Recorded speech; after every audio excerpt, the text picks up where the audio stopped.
Шановні пасажири,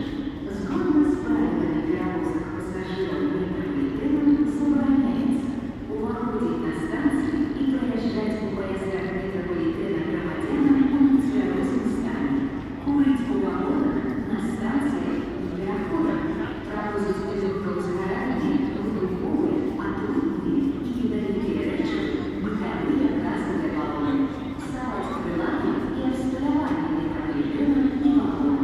спускаться с платформы на желудочные пути, уходить на станцию с мороженым, а так само багажом, обутку и одежду, які можуть забезпечити пасажирів із будованням метрополітену. Customers are reminded that according to the rules of passenger transportation, no smoking, no entering or remaining on the underground in a state of intoxication, no carrying flammable, explosive, toxic, and poisonous materials or gas tanks, operating anywhere on the underground, getting down from the platform to the train tracks is prohibited.